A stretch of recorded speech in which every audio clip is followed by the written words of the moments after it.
Welcome students. कल हम लोगों ने जो किरचॉफ का सर्किट देखा था, आज हम एक सर्किट और समझ लेते हैं ताकि आप लोगों को समझने में आसानी हो कि हम लोगों को ब्रांचेस किस तरीके से लेना है, किस तरह से हमें बनाना है। तो हम स्टार्ट करते हैं। तो देखिए, ये एक सर्किट दिया हुआ है। पहले मैं बना लेती हूँ पूरा।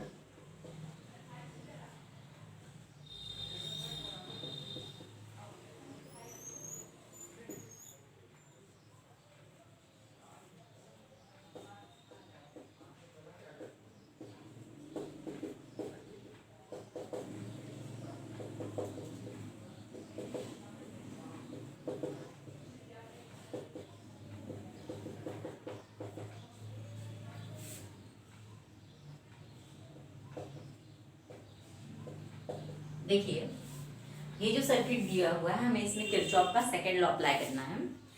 पहले हम देख लेते हैं कि ये जो सर्किट है, इसमें हम लोगों को 3 लूप मिल रहे हैं। देखिए 3 लूप कैसे हैं। तो पहला लूप देखिए, A B E F A, ठीक है, ये एक लूप हो गया।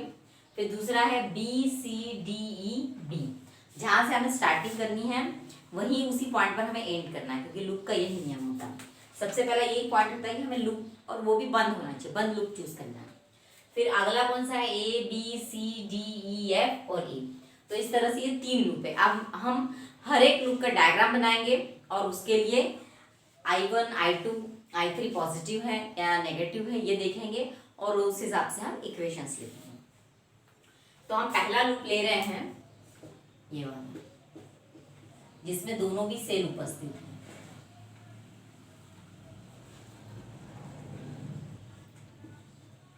ठीक है, ये वाला लूप लेंगे, A B E F A. तो देखो, पहली स्टेप है हमारी,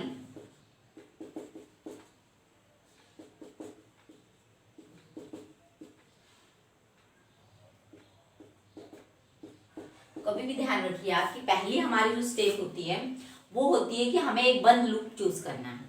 बंद लूप का हमें नियम ये दिया है कि जो स्टार्टिंग पॉइंट है वही हमारा एंड पॉइंट भी होगा, उसी पर एंड, तभी वो एक बंद लूप बनेगा। तो हम सबसे पहले एक बंद लूप बनाते हैं। हम लूप कौन सा लेना है बच्चों, A B E F A. हाँ, अब एक बात ये है कि आपको पहले चूज करना है कि आप एंटी क्लॉकवाइज डायरेक्शन को पॉजिटिव मान रहे हैं। देखिए, हमने ये जो लूप लिया है, इसी में आप लोगों को समझ में आ जाएगा कि ये लूप जो है ये एंटी क्लॉकवाइज डायरेक्शन में, क्योंकि देखिए अगर आप इसको देखेंगे तो ये A B E F A, ये जो दिशा है ये एंटी क्लॉकवाइज है। मतलब यदि हम एंटी क्लॉकवाइज डायरेक्शन में चलेंगे तो उसको हम पॉजिटिव मानेंगे। तो ये हमें ध्यान रखना है कि उसको हम पॉजिटिव मानेंगे। तो देखिए, ये हो गया अब हमारा पहला पॉइंट कि हमने लूप चूज कर लिया है। दूसरा पॉइंट है कि एंटी क्लॉकवाइज डायरेक्शन में हम चल रहे हैं, उसी को हम पॉजिटिव मानेंगे। तीसरा पॉइंट है कि अब देखिए जो सेल है पहला वाला, इसको आप E1 कह लीजिए, इसकी वैल्यू है 1.5 वोल्ट। अब चूंकि यहाँ पर वैल्यू दी है इसलिए हम वैल्यूज लिखेंगे। इसके पहले वैल्यूज नहीं दी होती थी, जनरल फार्मूला था, तो हम उस तरीके से लिखते हैं। अब चूंकि यहाँ पर वैल्यूज दी हुई है तो हम डायरेक्टली न्यूमेरिकल के रूप में उसकी मान लेते हैं। तो देखिए, ये पहला सेल है E1, ठीक है, इसको मैंने E1 भी नाम दे दिया है ताकि आप कंफ्यूज ना हो। तो इसमें जो विद्युत धारा प्रवाहित होगी ये इसके पॉजिटिव से नेगेटिव की तरफ बहेगी। मैं एक शॉर्ट तुम लोगों को चित्र बना देती हूँ कि हम दूसरे की उपस्थिति अभी नहीं मानेंगे। तो इसमें इस तरीके से बहेगी बच्चों, कैसी बहेगी, एंटी क्लॉकवाइज डायरेक्शन। चूंकि इसमें धारा हम एंटी क्लॉकवाइज को पॉजिटिव मान रहे हैं और इसमें धारा जो है एंटी क्लॉकवाइज डायरेक्शन में ही बहेगी, और इसीलिए इसका जो ईएमएफ है, यानी इसका जो विभव है, मतलब जिसे हम क्या कहते हैं, विद्युत वाहक बल है, उसे हम पॉजिटिव मानेंगे। क्यों, क्योंकि इसके कारण जो बहने वाली विद्युत धारा ये धनात्मक होगी, तो उसका विद्युत वाहक बल भी धनात्मक होगा, क्योंकि वो एंटी क्लॉकवाइज डायरेक्शन में बह रहा है। तो इसका मतलब E1 क्या होगा बच्चों, पॉजिटिव। ठीक है, E1 पॉजिटिव एक्चुअली इसलिए है क्योंकि उसकी विद्युत धारा पॉजिटिव, क्योंकि वो एंटी क्लॉकवाइज डायरेक्शन में बह रही है। विद्युत धारा हमेशा पॉजिटिव से नेगेटिव की ओर जाती है, यानी अर्थात 1.5 वोल्ट जो है ये क्या है, पॉजिटिव है। ठीक है, अब ये जो विद्युत धारा है I1, इसको हम I1 ही कहेंगे। तो ये I1 क्या रहेगी, अगला पॉइंट पॉजिटिव, I1 रहेगी पॉजिटिव। अब देखिए, ये जो 1.5 हुआ हमें, जिसे आप R1 मान लो, तो इसमें से I1 धारा प्रवाहित होगी क्योंकि ये पहले सेल से जुड़ा है। तो इसका जो प्रोडक्ट होगा मतलब I1 R1, अर्थात आप प्रोडक्ट ले लीजिए 1.5 इंटू I1, ये भी क्या होगा पॉजिटिव। तो ये अगला स्टेप है, अर्थात 1.5 I1 R1 या R1 I1 बात एक ही है, तो 1.5 R1 ये भी क्या रहेगा बच्चों पॉजिटिव। ठीक है, तो ये किसके लिए है, ये पहले सेल के संबंधित मान है, और पहले सेल के सभी संबंधित मान क्या आ रहे हैं बच्चों पॉजिटिव आ रहे हैं। अब हम चलते हैं, अब हम दूसरा सेल, क्योंकि ये जो लूप ले रहे हैं हम इसमें और एक सेल उपस्थित है E2, तो देखिए ये वाला सेल। अब हम इसके लिए अलग से चित्र बना लेते हैं, इसका अपना खुद का प्रभाव हम जब देख रहे हैं तब हम दूसरे को नहीं मानेंगे, क्योंकि ये अपना खुद का प्रभाव उत्पन्न करता है। तो देखिए इस तरीके से इसकी वैल्यू भी 1.5 वोल्ट है। अब इसमें विद्युत धारा कैसी बहेगी, ऐसी बहेगी। किस दिशा में बच्चों, घड़ी के चलने की दिशा में, यानी क्लॉकवाइज। हमने एंटी क्लॉकवाइज को पॉजिटिव माना है, और इसमें जो भी रहेगा वो क्या रहेगा, इसमें क्लॉकवाइज डायरेक्शन में बहेगी। तो ये क्या रहेगा बच्चों, इसका जो विद्युत धारा रहेगी ये क्या रहेगी नेगेटिव।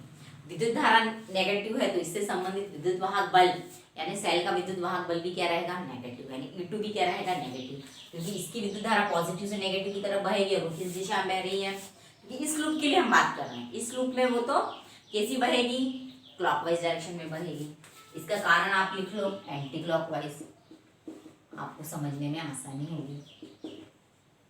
इसका कारण भी क्या है एंटी क्लॉकवाइज, और इसका कारण भी क्या है I1 पॉजिटिव, इसलिए I1 R1 पॉजिटिव। और I1 पॉजिटिव क्यों है, क्योंकि वो एंटी क्लॉकवाइज डायरेक्शन में फ्लो हो रहा है। अब ये अगले वाले के लिए पांचवा पॉइंट क्या है कि E2 यानी 1.5 वोल्ट दूसरा वाला जो ये क्या रहेगा नेगेटिव। कारण क्या है बच्चों, नेगेटिव क्यों रहेगा, क्योंकि ये क्लॉकवाइज डायरेक्शन में बह रहा है, तो इसलिए हम क्या लिखेंगे इसको क्लॉकवाइज। कारण लिख लेते हैं हम समझने के लिए, फिर बाद में आप डिटेल नहीं भी लिखो तो चल जाएगा अभी समझने के लिए, क्योंकि ये E2 के क्योंकि धारा हमेशा धनात्मक से ऋणात्मक की ओर बहती है, और वो अगर हम उसकी दिशा लें तो वो कैसी है बच्चों, वो क्लॉकवाइज है, और इसीलिए ये क्या आ रहा है नेगेटिव आ रहा है। भाई अब ये नेगेटिव है तो इसकी जो विद्युत धारा है I2 तो ऐसी बहेगी पॉजिटिव से नेगेटिव की तरफ, वो भी क्या रहेगी नेगेटिव, तो I2 क्या रहेगा नेगेटिव। इसका कारण भी क्या है, क्योंकि वो क्लॉकवाइज डायरेक्शन में बह रहा है इसलिए वो नेगेटिव रहेगा।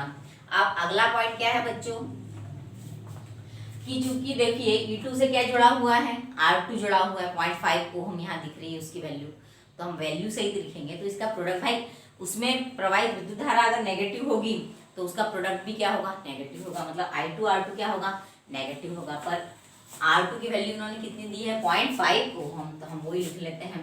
तो 0.5 I2 क्या होगा बच्चों नेगेटिव।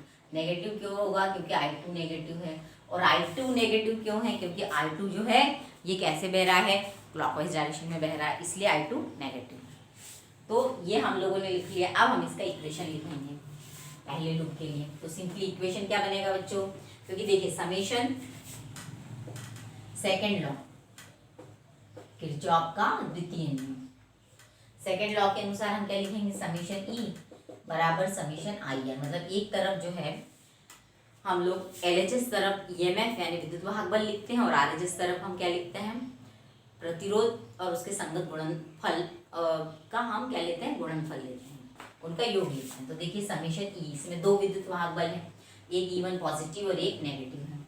तो 1.5 तो पॉजिटिव है और दूसरा है negative, is equal to summation IR। तो देखिए समेशन IR मतलब इसमें क्योंकि देखिए दो प्रोडक्ट है, एक ये है I1 R1 और दूसरा है I2 R2। तो I1 R1 तो पॉजिटिव है जैसा हमने कहा, और वो कितना है बच्चों 1.5 I1 है ना, और I2 R2 है ना 0.5 I2, इसको हम लिख लेते हैं 1.5 I1 माइनस 0.5 I2। तो ये इस लूप के लिए पहला समीशन बनेगा, सॉरी पहला इक्वेशन बनेगा।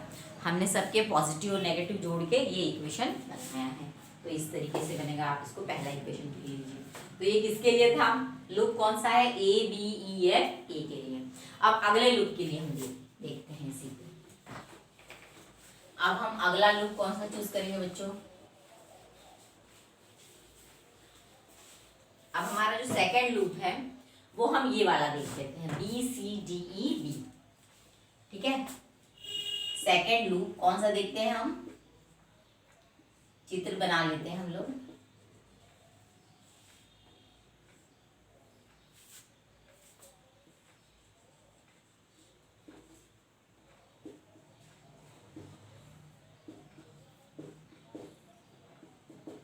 ये इसको आप E2 कह लो 1.5 वोल्ट, ये 0.5 ओम, ये 1 ओम।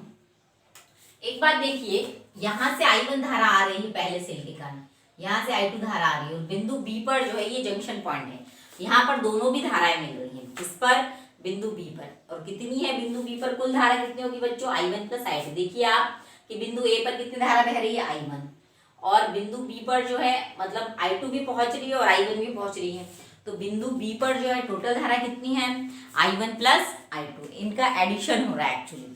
तो इसीलिए, और बिंदु C जो है, बिंदु B के बाद बिंदु C है, एक्चुअली बिंदु C जंक्शन पॉइंट नहीं है, इसमें सीधी जो बिंदु B में से जो धारा बह रही है वो C में से बहेगी, और जो C में से बह रही वही ये 1 ओम प्रतिरोध में से बहेगी, यानी 1 ओम प्रतिरोध में से टोटल धारा कितनी बहेगी, I1 प्लस I2, और इसमें से कितनी बह रही है बच्चों, I1। हाँ, अब हमें एक बात चूज करनी है कि सबसे पहले हम तो बंद लूप ले रहे हैं, लूप कौन सा हमारा स्टार्टिंग पॉइंट जो रहेगा, क्योंकि हम एंटी क्लॉकवाइज ले रहे हैं ना, हमें ऐसे चलेंगे, है ना, एंटी क्लॉकवाइज, घड़ी के सुइयों की चलने की विपरीत दिशा, हम उसे एंटी क्लॉकवाइज कहते हैं। तो हमने लूप कौन सा लिया है बच्चों, loop B C D E D, ये बंद लूप लिया है हमने, ठीक है। बंद लूप कौन सा, B C D E D, जहाँ जो स्टार्टिंग पॉइंट है वही हमारा क्या है, एंडिंग पॉइंट भी है। कौन सी डायरेक्शन हम ले रहे हैं, एंटी क्लॉकवाइज, यहाँ लिख लो चाहे तो, एंटी क्लॉकवाइज डायरेक्शन। हाँ, अब समझिए आप, हम एंटी क्लॉकवाइज डायरेक्शन ले रहे हैं यहाँ पर, तो यहाँ पर फिर वही वाली बात है, आप यहाँ पर जो सेल है ये इसकी विद्युत धारा कैसी बहेगी, ऐसी बहेगी, पॉजिटिव से नेगेटिव की ओर बहेगी, तो उसकी दिशा भी कौन सी रहेगी, एंटी क्लॉकवाइज। इसीलिए इसमें जो, चूंकि देखिए विद्युत धारा पॉजिटिव है तो उसका विद्युत वाहक बल भी पॉजिटिव होगा, ठीक है। तो इसका मतलब जो है यहाँ ये जो विभव दिया है ये क्या होगा, पॉजिटिव, 1.5 ओम क्या रहेगा, पॉजिटिव। क्यों रहेगा, क्योंकि एंटी क्लॉकवाइज डायरेक्शन। दूसरा, इससे संबंधित विद्युत धारा कितनी है बच्चों, हमने उसका, सॉरी यहाँ मैंने I1 लिख दिया गलती से, ये I2 है, क्योंकि देखिए ये इससे संबंधित है ना, ये I2, तो I2 क्या रहेगी। अब यहाँ पर आप कंफ्यूज मत होना, क्योंकि हम पहले ये वाला लूप ले रहे थे, इस दिशा में इसकी विद्युत धारा की दिशा ये थी, पॉजिटिव से नेगेटिव की तरफ। अब हम दूसरा लूप ले रहे हैं तो उसकी दिशा इस तरफ रहेगी, एंटी क्लॉकवाइज रहेगी। तो एक लूप में वो पॉजिटिव है और अगले लूप में वो नेगेटिव है, तो इसमें कंफ्यूज होने की जरूरत नहीं है, ये डिपेंड कर रहा है आप कौन सा लूप ले रहे हैं। तो देखिए यहाँ पर I2 क्या रहेगी, पॉजिटिव। इसका कारण क्या है भाई, सेम कारण, क्योंकि एंटी क्लॉकवाइज डायरेक्शन को हमने पॉजिटिव माना है और वो एंटी क्लॉकवाइज डायरेक्शन में बह रही है, इसलिए वो भी पॉजिटिव रहेगी। तो इसका मतलब बच्चों क्या रहेगा, I2 R2, इसका जो प्रोडक्ट है, क्योंकि देखिए ये जो है इसमें से I2 बहेगी, देखिए यहाँ पर बिंदु B जो है जंक्शन पॉइंट है, वैसे बिंदु E भी जंक्शन पॉइंट है। क्या होगा, जैसे ही बिंदु D में से I1 प्लस I2 धारा बहेगी, E पर जैसी आएगी तो इस तरफ चली जाएगी I2 धारा और इस तरफ चली जाएगी I1 धारा, तो बिंदु E भी क्या है, जंक्शन पॉइंट है, ठीक है, ठीक है ना। तो इसका मतलब इसमें से धारा कितनी बह रही है, I2, तो इनका प्रोडक्ट भी क्या रहेगा, पॉजिटिव, मतलब 0.5 I2 भी क्या रहेगा, पॉजिटिव। इसका कारण भी क्या है, एंटी क्लॉकवाइज, ठीक है।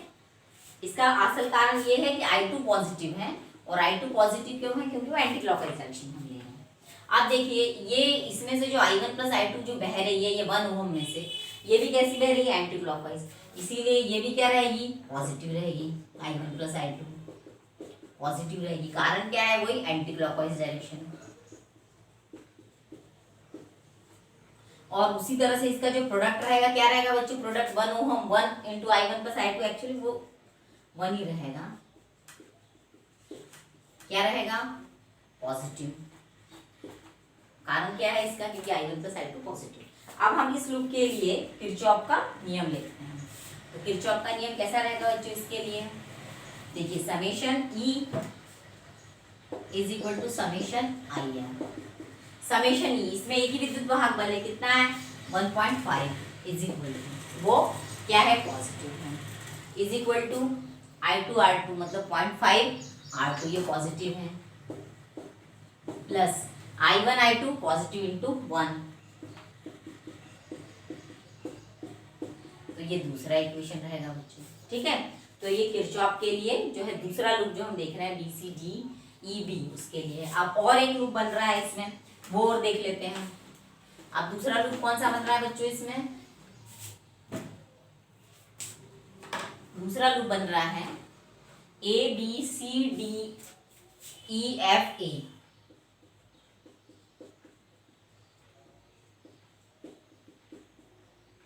और अब हम इसको देख लेते हैं फास्टली। अब आप समझ ही गए होंगे, मतलब ये ऐसा चित्र बनेगा इसका।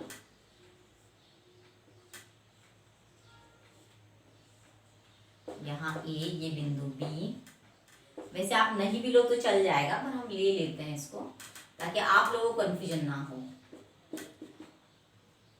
और ये 1.5 है, ये I1 है एक्चुअली, यहाँ I1 प्लस I2 है, क्योंकि हमें सर्किट का वो नहीं बदलना है, जो है वैसे ही रहेगा। ये 1 ओम, ये 1.5 ओम, और ये नहीं लेना है हमें। ठीक है, ये वाला सर्किट। अब देखिए हमें वो एंटी क्लॉकवाइज डायरेक्शन लेना है। ठीक है, ABCDEFA ये एंटी क्लॉकवाइज डायरेक्शन है। इसका जो विद्युत वाहक बल है ये पॉजिटिव होगा, क्यों, क्योंकि हम एंटी क्लॉकवाइज डायरेक्शन में चल रहे हैं। तो 1.5 वोल्ट पॉजिटिव, क्यों, क्योंकि एंटी क्लॉकवाइज। दूसरा I1 क्या रहेगा, ये जो चल रहा है, क्योंकि पॉजिटिव से नेगेटिव एंटी क्लॉकवाइज डायरेक्शन में है, इसलिए I1 भी क्या रहेगा बच्चों, पॉजिटिव। कारण क्या है इसका, क्योंकि एंटी क्लॉकवाइज। तीसरा इसका जो प्रोडक्ट है, क्योंकि यहाँ पर बिंदु F पर आप देखेंगे इसमें से जो है कितनी बह रही है विद्युत धारा, 1.5 ओम में से I1, तो ये कितना रहेगा, I1 R1, लेकिन R1 मतलब कितना है, 1.5। ये क्या रहेगा, ये भी पॉजिटिव रहेगा। क्यों भाई, क्योंकि I1 पॉजिटिव है। अब इसमें I1 प्लस I2 हम ये पहले देख चुके हैं, ये भी क्या है, पॉजिटिव है, तो इसका प्रोडक्ट भी क्या रहेगा, 1 के साथ हम करेंगे तो पॉजिटिव आएगा। कारण क्या है, क्योंकि I1 प्लस I2 भी पॉजिटिव है। अब इस लूप के लिए हम इक्वेशन बना लेते, तो कैसा बनेगा बच्चों, वही summation E is equal to summation IR। Summation E, इसमें केवल एक ही विद्युत वाहक बल है 1.5 is equal to summation IR, मतलब I1 R1 plus I1 plus I2 into R3, इसको हम R3 बोल सकते।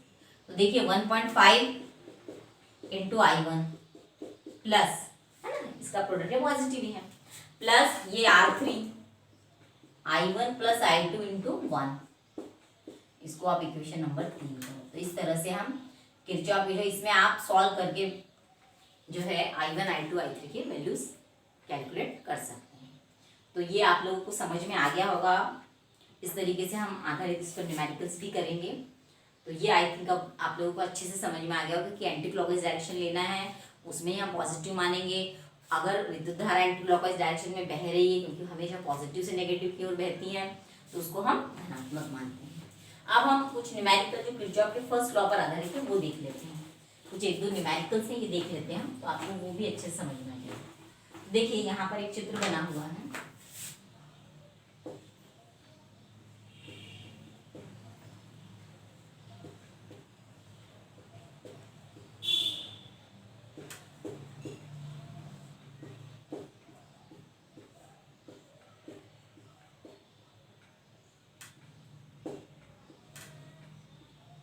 देखिए जंक्शन पॉइंट है O, इसमें विभिन्न धाराएं आ रही हैं और कुछ जा रही हैं। तो देखिए एरोहेड से अगर आप देखेंगे तो इसमें जो आ रही है वो विद्युत धारा कौन सी है, जो एरोहेड जंक्शन O की तरफ है, 5 एम्पियर, 3 एम्पियर और 7 एम्पियर, ये आ रही है संधि की ओर। जहाँ कौन सी रही है, संधि से दूर जा रही है 2 एम्पियर और I का हमें मान ज्ञात करना है। तो देखो किरचॉफ का जो प्रथम नियम है, जिसे हम धारा का नियम भी कहते हैं, तो उस नियम में हम क्या कहते हैं कि जंक्शन पर आने वाली सभी धाराओं का बीजगणितीय योग क्या होता है, शून्य। अर्थात हम इसे ये कहेंगे कि संधि के पास आने वाली धाराएं बराबर संधि से दूर जाने वाली धाराओं का योग। संधि की ओर आने वाली धाराओं का योग बराबर संधि से दूर जाने वाली धाराओं का योग। तो देखिए संधि की ओर कौन कौन सी, तो हम क्या लिखेंगे कि संधि की ओर आने वाली धाराओं का योग बराबर संधि से दूर जाने वाली धाराओं का योग।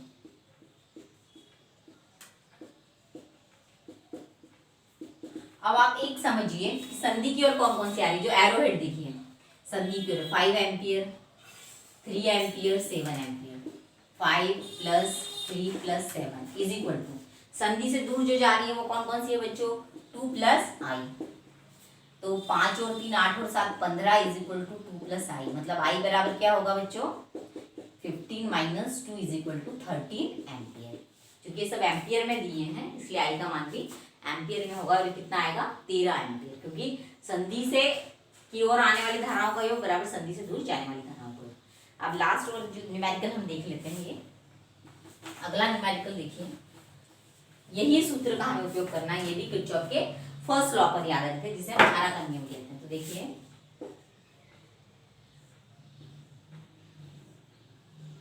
ये जंक्शन पॉइंट कह लीजिए आप। तो यहाँ पर हमें आई का मान ज्ञात करना है, विभिन्न धाराएं दी हुई हैं।